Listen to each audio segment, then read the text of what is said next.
Thank you. Dr. Daniel, Ms. Schlenker, am I saying that right? Schlenker? Okay.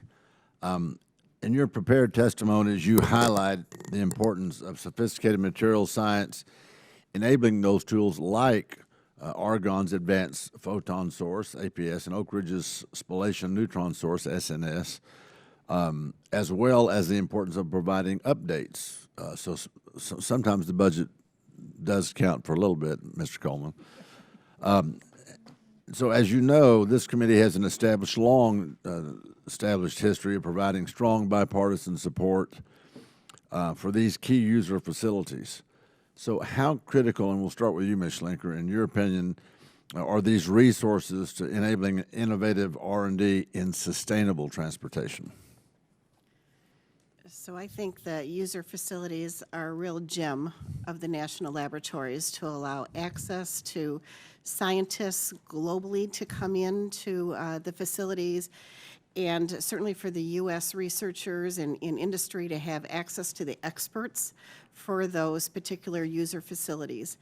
In transportation, just as an example for the Advanced Photon Source, we're looking at additive manufacturing as a new technique in transportation for component development.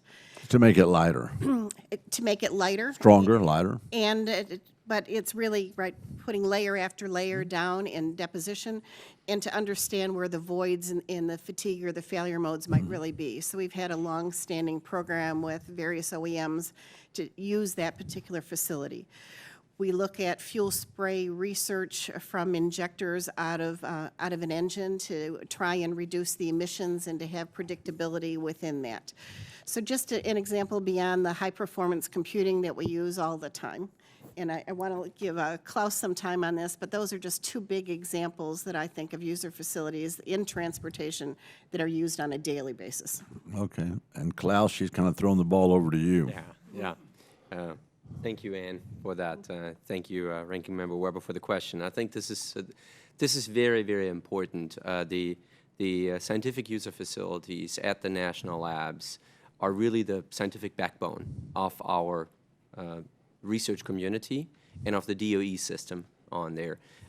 You made it very clear. You said the APS and the SNS, right? There's not two of them, right? These are large tools.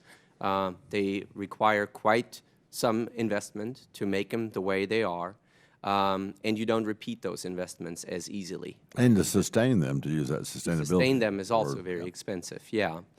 So what we do is we have trained experts who are world-renowned scientists doing nothing but operating these facilities so they are ready to answer the scientific questions we have and advance the technology.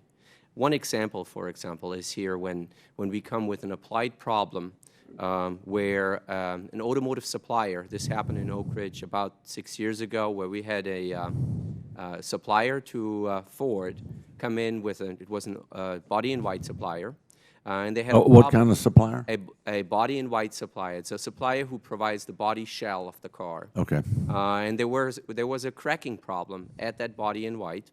And the automotive company said, we cannot accept these any further. We need to shut down manufacturing lines, and we probably need to have some layoffs if we can't resolve that. Facilities like the user facilities are equipped to go all the way down to the atomic level and understand what is the problem. And we were able, in just 3 days' time, to resolve the issue, understand where it's coming from, and the company was able to then find a solution and keep their workforce in business. And that was for Ford? This was for supplier to Ford. For supplier to Ford, okay. Well, good, that's a great story, thank you. Short amount of time left. This is actually for all witnesses. Here on the Energy Subcommittee, we'd like to talk about next generation science and technology discoveries. What are some of the recent technology breakthroughs that could be considered next generation discoveries in vehicle technologies?